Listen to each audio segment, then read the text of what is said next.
이제 드디어 십계명 큰 주제가 등장을 했습니다.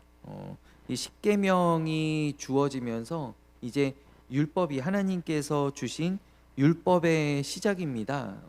출애굽기 가운데 이제 20장부터는 물론 중간중간에 사건들이 나오기도 하지만 대부분은 이제 20장부터 십계명으로 시작하여서 이제 하나님께서 주신 이제 성문서들 이 율법들이 나오고, 그리고 중간에 이제 금송아지 사건이 나온 다음에는 이제 성막에 관한 그런 규례들과 또 성막을 짓는 것까지, 성막을 만드는 것까지 이렇게 해서 출애굽기가 이제 끝나게 됩니다. 이제 율법의 시작인데, 우리가 보통 율법하고 생각하면은 하지 말아라, 하지 말아라, 하지 말아라, 네, 명령들이 굉장히 많이 나와요. 그래서 답답하죠.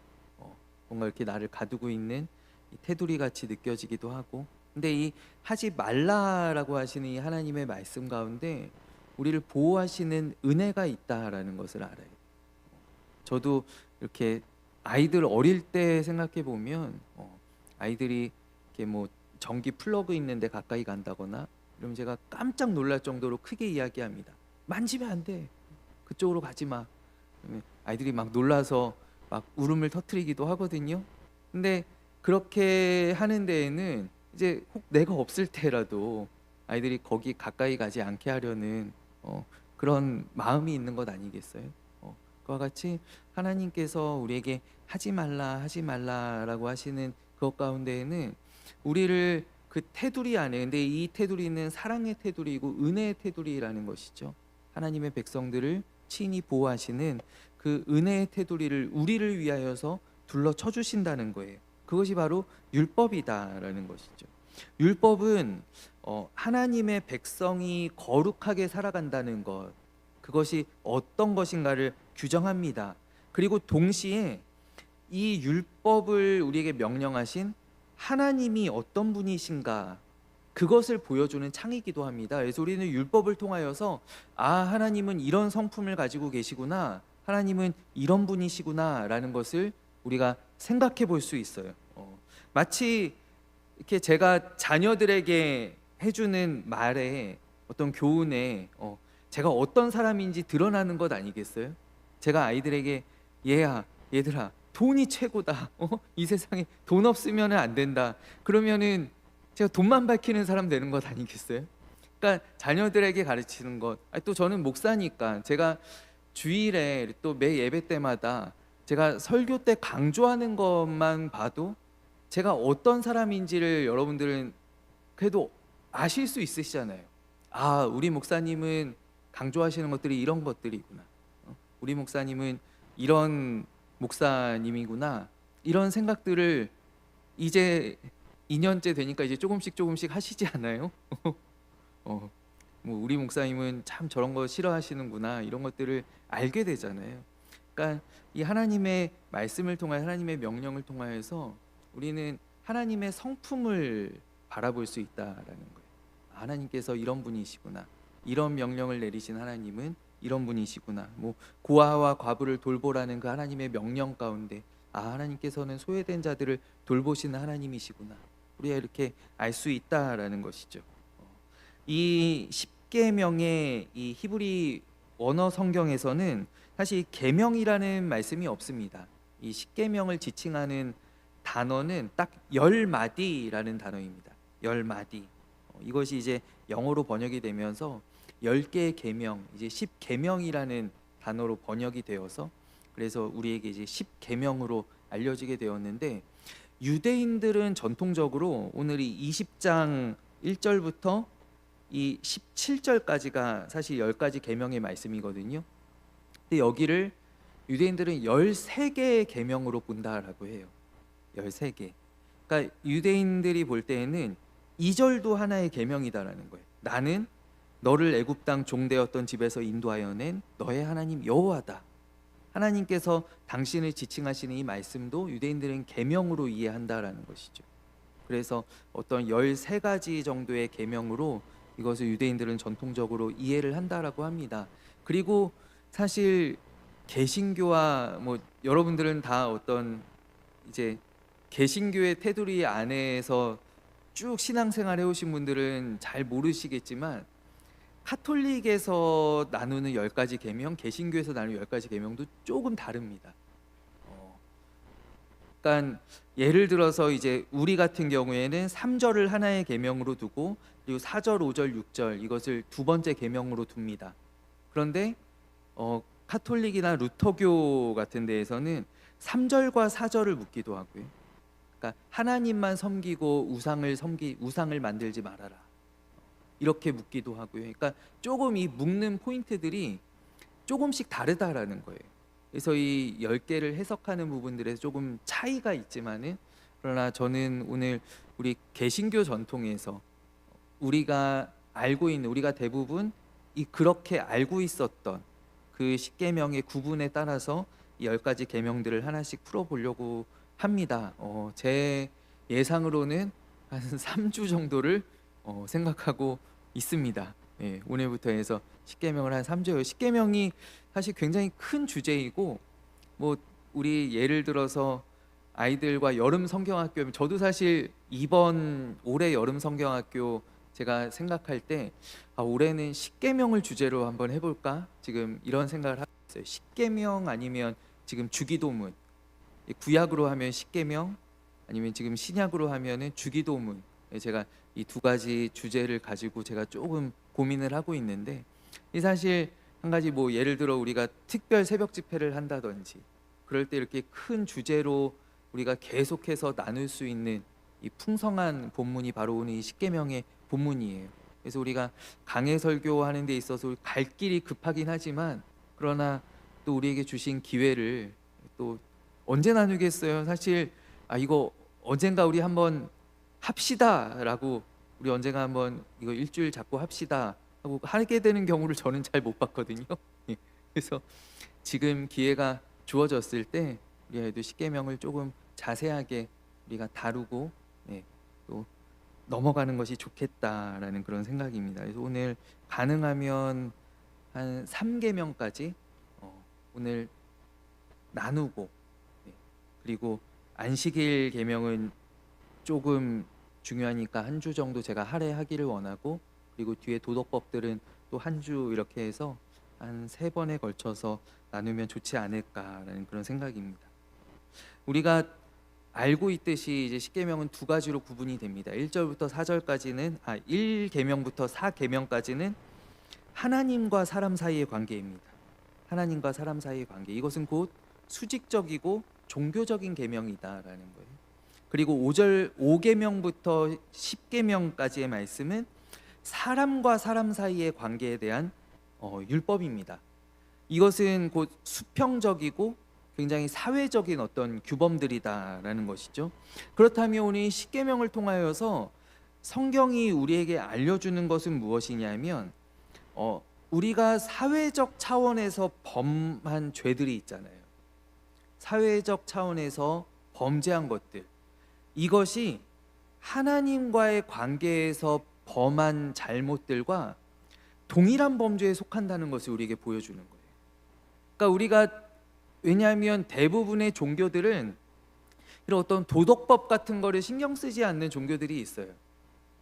그래서 내가 그 신하고만의 관계만 내가 이렇게 잘 정립한다면 그러면은 뭐 땅에서는 사실 뭘 하든지 구원이 보장된다라고 얘기하는 그런 종교들이 있거든요. 근데 우리 기독교는 그렇지 않죠. 또는 하나님께 내가 잘하는 것만큼 하나님과의 관계만큼 우리 수평적인 우리 이웃들과의 관계에도 힘써야 된다. 그리고 사실 예수님 말씀하신 것처럼 네가 네 이웃에게 베풀었던 선행이 곧 나에게 베푼 것이고 또 이웃을 외면했던 그 악행이 곧 나를 외면한 것이다 라고 예수님 말씀하시잖아요. 그러니까 이웃에게 행한 것이 곧 나에게 행한 것이다 라고 하시는 그 예수님의 말씀과 같이 우리는 하나님과의 관계와 우리 교우들 뿐만이 아니라 우리 믿지 않는 이 세상 가운데 이웃들과의 관계도 중요시해야 된다라는 것이죠. 그리고 이것은 또 공동체에 주신 명령이기도 하지만 이 이스라엘에게 주신 명령이잖아요.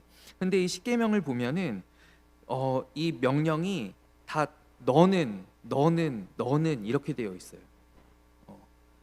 너는 나 외에 다른 신들을 내게 두지 말라. 너는 내 하나님 여호와의 이름을 망령되이 부르지 말라. 그러니까 이것은 우리 하나님의 백성들 공동체에게 주시는 명령이기도 하지만 또 우리 한 사람 한 사람 각 개인들에게 하나님께서 지목해서 주시는 명령이기도 하다라는 거예요. 우리는이 아니라 너희는이 아니라 너는이라는 거예요. 너는 이렇게 하지 말아라. 도둑질하지 말아라. 살인하지 말아라. 하나님께서 우리 각 사람에게 이와 같이 명령하신다라는 것이죠. 오늘 이제 1절 말씀부터 우리가 차례대로 보자면 1절은 하나님이 이 모든 말씀으로 말씀하여 이르시되, 그러니까 이 십계명을 처음 소개함에 있어서 이것을 하나님께서 직접 하신 말씀이다라는 것을 강조하고 있는 거예요. 이것이 특히 오늘 이 20장 1절 말씀이 이 이스라엘 공동체 안에서 특별히 십계명이 가지는 위상을 나타내는 말이죠. 특별히 이 십계명이 두 개의 돌판에 새기신, 바로 하나님께서 직접 새기신 그 말씀이라는, 하나님께서 직접 주신 말씀이다라는 것이 이 모든 율법들 위에 이 십계명이 가지고 있는 위상을 우리에게 보여주고 있는 것입니다. 그리고 이제 2절 말씀 우리가 보면은요, 이 계명을 주시는, 이제 이것은 하나님께서 우리에게 직접 주신 말씀인데, 직접 주신 계명인데, 이 계명을 주시는 하나님은 어떠한 분이신가라는 것을 2절에서 소개하고 있어요. 나는 너를 애굽 땅 종 되었던 집에서 인도하여 낸 내 하나님 여호와니라라고 말씀합니다. 그러니까 하나님은 애굽에서의 노예 생활, 그 고통에서 구원하여 주신 분이시다라는 거예요. 그러니까 오늘 하나님께서 이스라엘 백성들에게 이 계명을 주시는 것은 무슨 자격으로냐? 바로 구세주의 자격으로 계명을 주신다라는 거예요. 내가 너를 건져내었고 그 건져내었다, 구원하였다라는 것은 무엇이냐면, 이 고대 헬라어도 마찬가지이고 이 구원하다라는 단어가 값을 치르다라는 것 아닙니까? 내가 값을 치르고 샀으니 구원하였다라는 말은 곧 내 소유가 되었다라는 말입니다. 내 소유가 되었다라는. 우리 바로 전장에도 나오지요. 너희는 모든 민족 중에서 내 소유가 되겠고라고 하나님 말씀하십니다. 19장 5절 말씀에.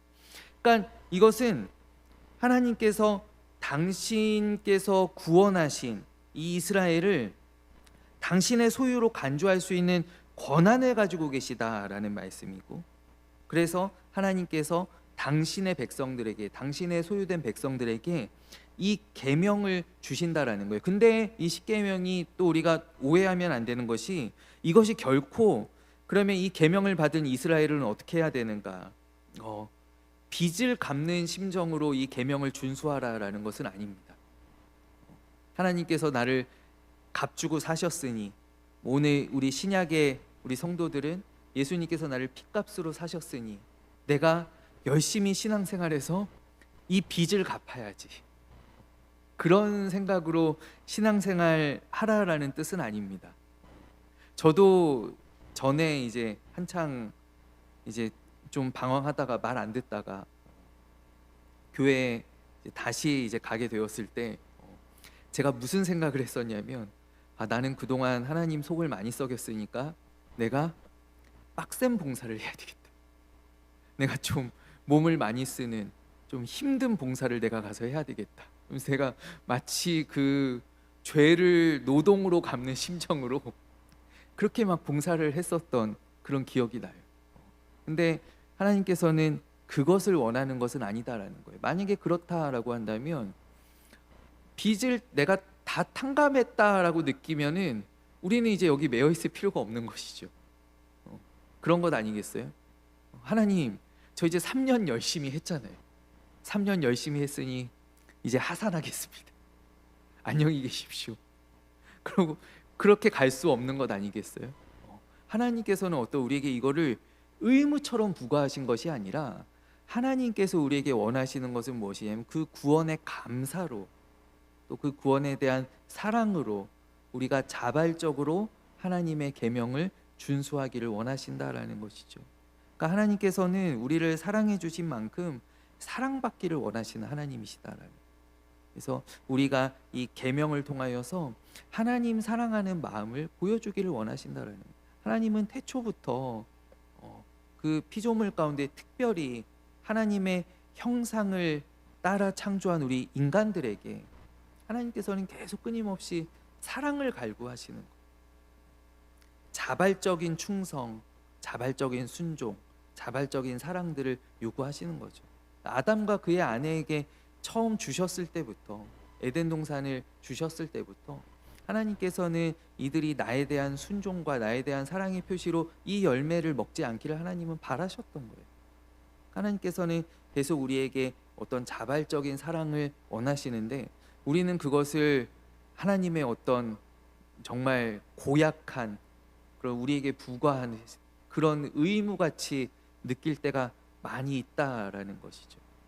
그래서 오늘 이 율법도 사실 뒤에 나오는 율법들이 다 굉장히 좀 딱딱하고 뭐가 이렇게 많아 이렇게 싶은 것들이 있습니다. 그렇지만 우리가 이 율법 가운데 이 율법을 우리에게 주시는 그 하나님의 마음을 우리가 생각해 본다면, 또 앞으로 나누는 이 출애굽기의 말씀들이 우리에게 또 많은 은혜들이 될 줄로 믿습니다.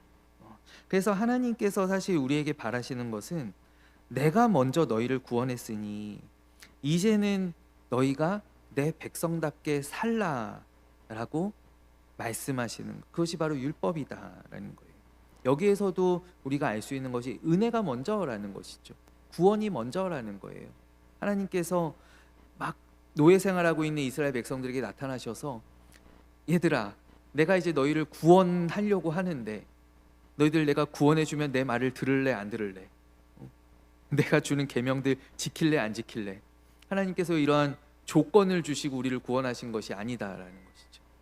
하나님께서는 먼저 우리에게 사랑을 베풀어 주셨고, 은혜를 베풀어 주셨고, 구원을 베풀어 주셨고, 그 감사의 그 응답으로써 우리가 하나님의 백성답게 살기를 원하신다라는 거예요. 다른 종교들은 그렇지 않죠. 다른 종교들은 다 내가 고생해서 얻어내는 것이고 무언가 그럴 만한 자격이 있어서 받는 것입니다. 그러나 교회는 그렇지 않습니다. 교회가 혹 그러하다라고 착각해서도 안 될 것입니다. 우리는 조건 없는 사랑을 받았고, 그래서 우리는 하나님 앞에 우리의 할 수 있는 한 우리의 헌신과 우리의 섬김과 우리의 사랑을 드리는 것이죠. 이제 첫 번째 계명 이제 들어갈 텐데요. 3절 말씀, 너는 나 외에는 다른 신들을 내게 두지 말라라고 하나님께서 말씀하십니다. 첫 번째 계명은 누구를 예배할 것인가에 대한 말씀이에요. 누구를 예배할 것인가? 너는 나 외에는, 너는 나만 예배하여라 라고 하나님께서 말씀하신다라는 거예요. 다른 모든 신들을 거부하고 오직 이스라엘의 하나님, 아브라함과 이삭과 야곱의 하나님, 바로 야훼께만 충성하라 라고 하는 것이 이 첫 번째 계명이에요. 구약시대, 특별히 이 고대 근동에서 이스라엘의 주변 나라들은 전부 다 다신교입니다. 유일신을 섬기는 나라가 하나도 없습니다. 당장에 그 이스라엘이 빠져나왔던 애굽도 굉장히 많은 신들이 있지 않습니까? 신들의 나라라고 불렸던 나라가 애굽입니다. 그리고 그들이 이제 하나님의 인도를 받아서 들어가게 될 그 가나안 땅에 있는 족속들도 다 다신교를 믿고 있습니다. 그들은 무언가 요구사항들마다 예배하는 신들이 따로 있습니다. 농사를 지을 때 기도하는 신이 따로 있고요, 자녀들을 위해서 기도하는 신이 따로 있고요, 전쟁을 위해서 기도하는 신이 따로 있습니다. 다 신들이 다 따로 있어요. 당시 이스라엘 주변의 모든 이 세계는 어떤 자연 만물을 다 신적 대상으로 삼는, 애굽의 신들도 다 동물 형상을 하고 있잖아요. 뭐 그때 10가지 재앙할 때 나왔던 개구리 신도 있고요, 뭐 개 머리를 하고 있는 신들, 다 이 머리들이 다 동물 형상이잖아요. 다 주변에 있는 어떤 동물의 형상들을 가지고서 만물을 섬기는 그런 자연 종교의 모습을 하고 있는데, 근데 이스라엘의 이 하나님은 그렇지 않다라는 거예요. 오직 유일한 하나님이시고, 그리고 이것은 쉐마 말씀 신명기 6장의 말씀과도 연결이 되죠. 우리 하나님 여호와는 오직 유일한 여호와이시니. 이것이 바로 쉐마를 시작하는 말씀이지 않습니까? 그 유일한 하나님, 일신교의 하나님을 오늘 하나님께서 이스라엘에게 말씀하시고 계시다라는 거예요. 알려주시고 계시다라는 것이죠. 그리고 4절부터 6절까지가 이제 우리 개신교 전통에서 이야기하는 두 번째 계명입니다. 두 번째 계명인데, 이것은 그렇다면 그 유일하신 하나님을 우리가 어떻게 예배할 것인가에 대한 계명이라고 볼 수 있을 것 같아요. 어떻게 예배할 것인가? 신상을 제조하지 말고 그것을 숭배하지도 말라라고 하나님 말씀하십니다. 그것을 만들지도 말고 그것을 절하지도 말고 그것을 섬기지도 말아라라고 하나님 말씀하시죠. 이 신상, 어떤 성상, 어떤 모습들을 만드는 것은 이스라엘 주변에서 흔히 통용되던 그런 종교적인 관행입니다. 근데 우리가 하나님의 입장에서, 우리가 지금 가지고 있는 이 신앙에서 우리가 이것을 볼 때, 우리가 무엇을 만들든지 간에요, 그것이 무엇이냐면 창조주이신 하나님을 피조물의 형상으로 만드는 것 아니겠어요? 그러니까 우리가 얼마나 멋들어진 아름다운 그런 인간의 형상을 만들든지 간에 그것은 하나님의 피조물이잖아요. 그러니까 어떤 것이든지 우리가 하나님을 기념하면서 어떤 하나님을 형상화하면서 만든다라고 하는 것은, 그것은 우리의 어떤 사고와 이해의 범주가 우리가 지금 바라보고 있는 만물이 한계이기 때문에 결국 창조주를 피조물의 형상으로 가두는 것 아니겠어요? 그러니까 하나님께서 이것을 하지 말라라고 하시는 거예요. 그것을 하지 말라. 그래서 이것이 이제 뭐 종교개혁 때에는 그래서 많은 이건 사실 성상도 만들지 말라라는 말씀과 같은데, 근데 사실 우리가 카톨릭을 보면은 여러 이제 뭐 성인들의 그런 상들이 막 있죠. 예수님 상이나 베드로나 12 제자들, 또 성인으로 이렇게 추대된 어떤 그런 사람들의 형상들, 그런 스테투스는 저는 개인적인 사견으로는 그것은 괜찮다라고 봅니다. 그것은 어떤 예배의 대상이나 섬기는 대상이 아니라, 물론 그것을 만들었을 때 우리 사실 교회 십자가도 사실 이것이 숭배의 대상이나 예배의 대상이 되면 안 되는데, 여기도 와서 이렇게 막 만지작 하는 사람들이 있어요. 기도하면서. 근데 뭐 그런 사람들까지는 우리가 어쩔 수 없지만은, 그러나 어떤 가톨릭이나 또 개혁교회 가운데에서도 그런 이제 뭐 성상들이나 이런 것들이 있는데, 그런 것들은 저는 교육의 목적이라고 봐요. 무슨 어떤 형상화하고 이 교육, 사실 숭배하거나 예배의 목적은 아니잖아요. 근데 오늘 이제 하나님의 말씀은 그것을 만들어서, 그것을 창조주인 나를 거기에 가두고 그것을 예배하거나 그것을 섬기지 말라라고 하는 말씀이에요. 그리고 여기에서 더 중요한 것은 무엇이냐면 4절 말씀 시작할 때 있는데, 너를 위하여라는 것이, 너를 위하여. 이것이 하나님을 위하는 거냐라는 거예요. 나의 형상을 만드는 것이 나를 위함이냐 아니지 않느냐라고 우리에게 물으신다라는 것이죠. 솔직히 말해봐, 아니잖아 라고 하나님께서 지금 우리에게 말씀하신다라는 거예요. 출애굽기 32장에 금송아지 사건이 나옵니다. 금송아지를 백성들이 요구하잖아요. 이제 모세가 산에 올라가 있을 때 아론에게 백성들이 요구하는데, 그때 백성들이 뭐라고 하냐면 우리를 위하여 우리를 인도할 신을 만들어내라 라고 요구합니다. 정확하죠. 그러니까 백성들이 금송아지를 어떤, 우리 이제 모세도 지금 죽었는지 살았는지 모르겠고 우리는 어떻게든 하나님을 예배해야겠으니 우리 하나님 형상 같은 거를 만들어서 우리 예배합시다, 이런 게 아니었다라는 거예요. 아론에게 요구하기를 우리를 위하여서 우리를 인도하여 낼 보이는 신을 만들어내라라는 거예요. 보이는 신을. 그러니까 이게 참 우리가 가지고 있는 종교적인 본성이다라는 것이죠. 그러니까 모든 우상을 만드는 목적은 사실 나를 위해서라는 건 뭐냐면, 더 구체적으로 이야기하면 신을 소유하기 위한 것 아니겠어요? 신을 내 것으로 만들고 어떤 내 손아귀에 쥐고 이거를 계속 바라보면서 만지작 하면서 이게 내가 소유하기 위해서 하는 건데, 사실 우리 인간들이 가지고 있는 종교성이라고 하는 것이 굉장히 의지할 만한 형상이 있는 대상을 찾습니다. 그게 우리가 가지고 있는 본성입니다. 그래서 이스라엘도요, 가나안 땅에 들어가서 이게 힘든 거예요. 왜냐하면 우리 하나님은 보이지가 않는 거예요. 근데 옆에 민족들 보니까 다 보이거든요. 옆에 민족들은 예배하는 게 다 보여요.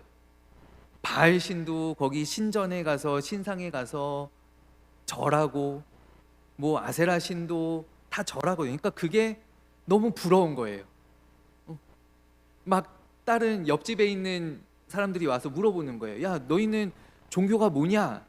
그러면 우리는 저기 하나님 믿는데요. 그럼 하나님 어떻게 생겼냐? 할 말이 없는 거예요. 나도 모르겠는데요. 어떻게 생겼는지 모르는데요. 그럼 야, 그거 어떻게 생겼는지도 모르는 걸 너는 어떻게 예배하냐? 그러니까 이게 이스라엘 백성들이 볼 때 이게 아닌 것 같은 거예요. 우리는 좀 종교가 아닌 것 같은데. 그러면서 계속 옆에 있는 보이는 것들을 찾아다니는 거예요. 보이는 것들을, 신상이 있는 거예요. 그래서 기드온의 집 안에도 그 바알 신상이 있었나요? 신상이 있잖아요. 그러니까 보이지 않는 것을 예배한다라는 것이 계속 눈에 보이는 신들을 계속해서 찾는 것이죠. 그래서 이것이 오늘날도 참 어렵습니다. 오늘날도 우리가 보이지 않는 하나님을 믿는다라는 것, 그리고 보이지 않는 하나님을 사실 의지한다라는 게 쉽지 않습니다. 하나님이 보이지 않는데 어떻게 의지할 수 있겠어요? 우리는 지금 당장 내 눈에 보이는 내 통장에 찍힌 숫자를 의지하게 되고, 내가 가지고 있는 집을 의지하게 돼요. 내가 매매한 집을 의지하게 되고, 내가 가지고 있는 내 눈에 보이는 자녀들을 의지하게 되고, 부모님을 의지하게 되고, 우리는 눈에 보이는 것을 사실 의지하게 되어 있어요. 그러니까 눈에 보이지 않는 하나님을 믿고 따르고 섬긴다라는 것이 사실 굉장히 어려운 거예요. 굉장히. 그래서 저는 이 구약과 신약 시대를 사실 가로짓는 것이 예수님이 이제 오셔가지고 십자가를 이제 우리에게 주신 건데, 하나님께서 정말 무지하고 목매한 우리들을 위해서 하나님께서 십자가의 형상을 우리에게 저는 선물로 주셨다라고 생각해요. 왜냐하면 우리도 이제 바라보고 붙잡고 그것을 볼 때마다 기억하고 되새길 수 있는 그 무엇인가 생긴 거예요. 그러니까 이스라엘도 보면은 광야에서 모세가 놋뱀을 들었는데, 느우스단이라고 하잖아요. 그 놋뱀이 언제까지 이스라엘 백성들이 거기 와서 예배했냐면 히스기야 왕 때까지 예배했어요. 히스기야 왕 때 그 놋뱀을 히스기야가 부수잖아요. 그러니까 그게 수천 년 동안 이스라엘 백성이, 그게 우리의 본성이다라는 거예요. 우리는 바라보고 예배할 대상을 찾아요.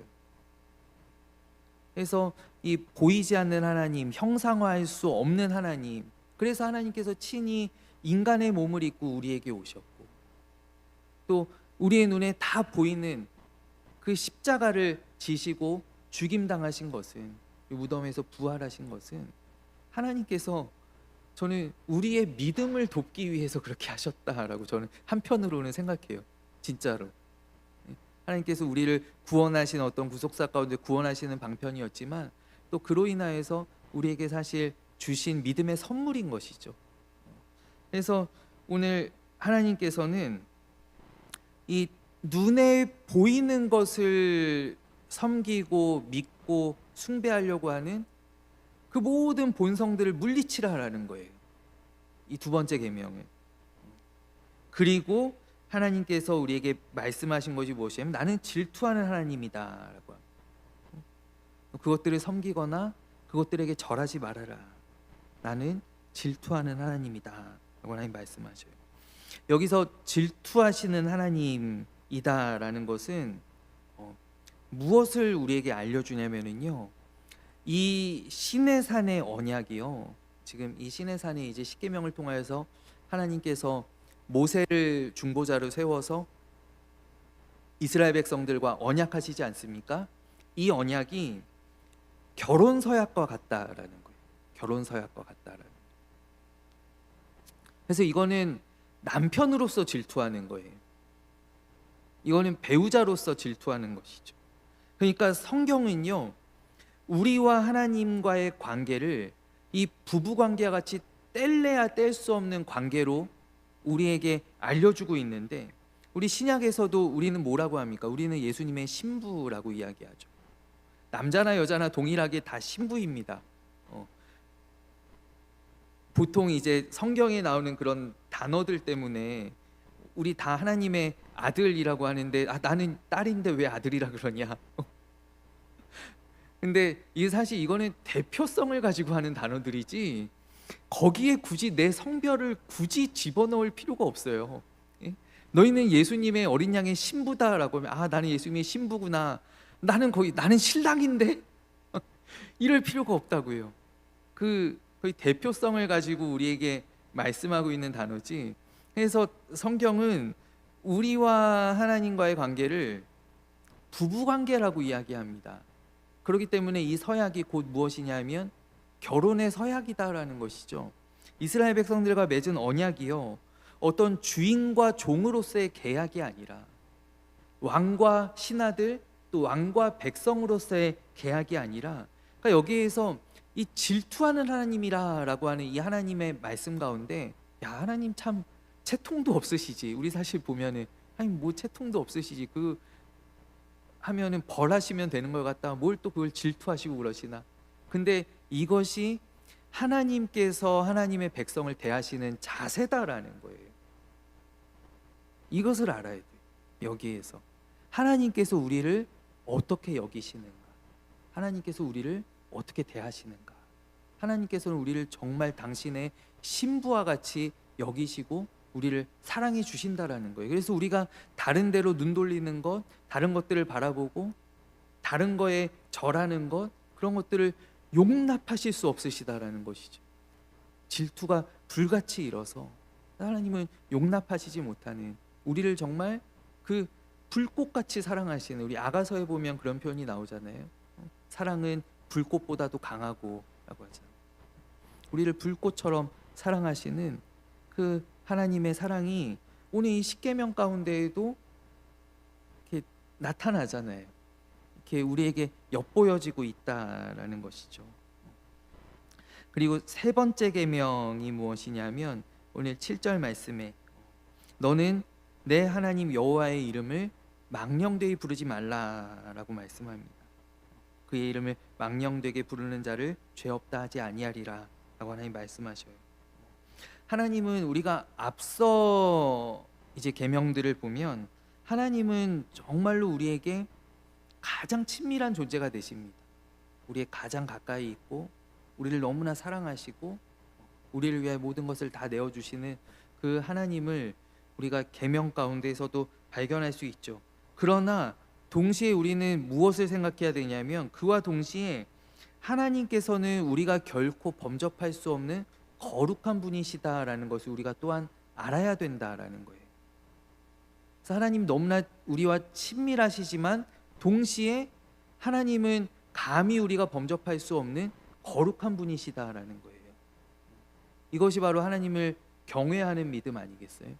그러니까 이게 참 하나님께서 우리에게 요구하시는 것이 참 복잡하죠. 하나님께서 우리에게 너무나 사랑받기를 원하시지만 또 존중도 받기를 원하신다라는, 사랑과 존중을 다 받기를 원하신다라는. 그래서 하나님께서 오늘 이 세 번째 계명을 보면은요,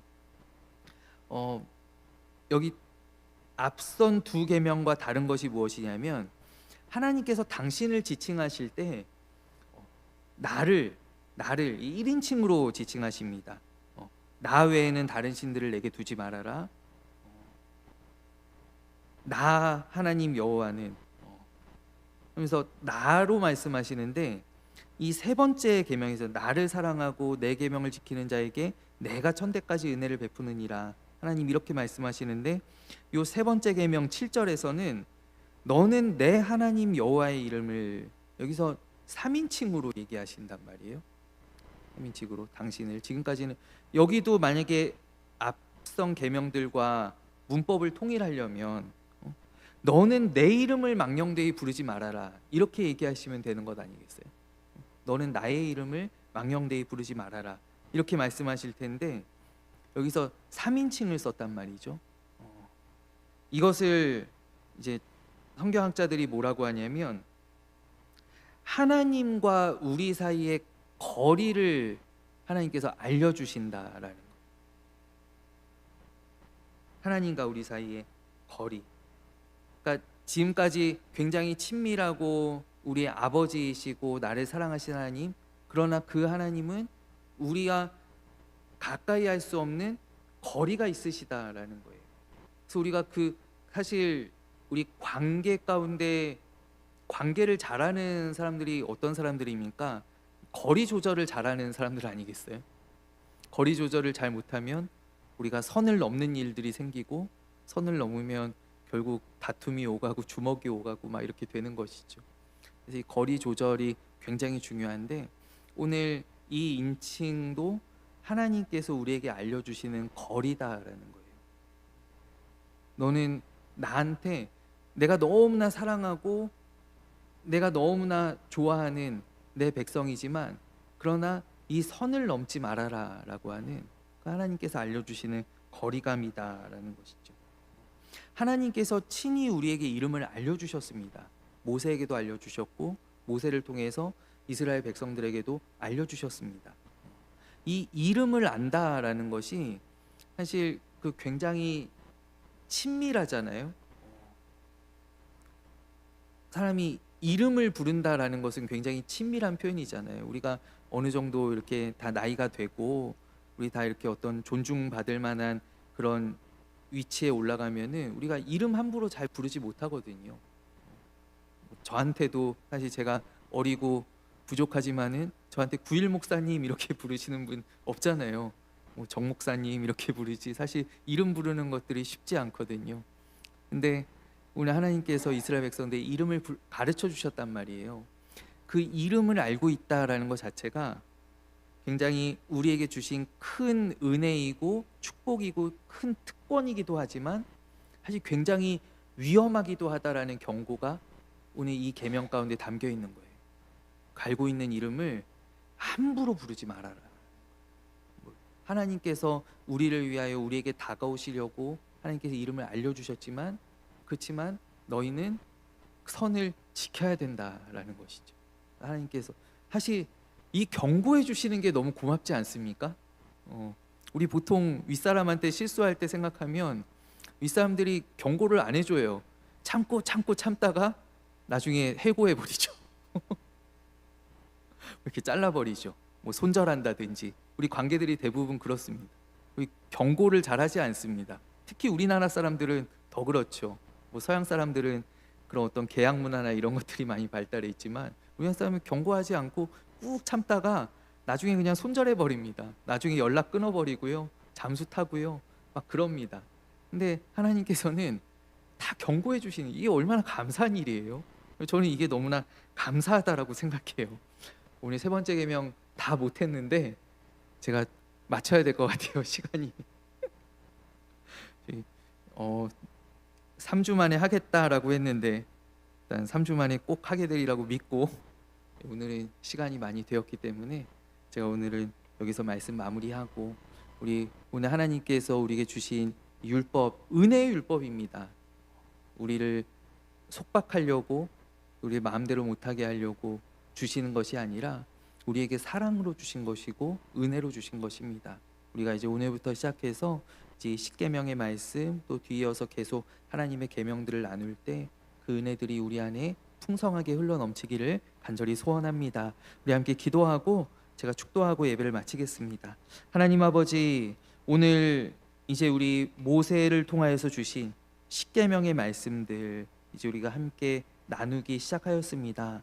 하나님, 율법이라고 하는 단어가 꼭 은혜의 반대말인 것 같고 구원의 반대말인 것 같고 우리에게 딱딱하다라고 여겨지지만, 그러나 하나님이 말씀을 우리가 파고들면 파고들수록 또 새기면 새길수록 아버지 그 은혜가 또 하나님의 그 사랑이 우리 안에 넘쳐나게 하여 주시옵고, 아버지 우리로 이 땅 가운데에서 하나님의 백성답게 살아갈 수 있는 능력을 아버지여 말씀 가운데 우리에게 허락하여 주시옵소서.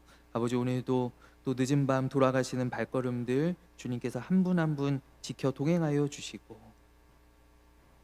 이 남은 한 주 또 날씨가 많이 더워졌습니다. 우리 어디에 있든지 주님께서 건강 지켜주시고 우리의 모든 삶의 자리 하나님 인도하시고 도와주시고 우리를 통하여 영광 받아 주시옵소서. 살아계신 예수 그리스도의 이름으로 간절히 기도하옵나이다. 아멘.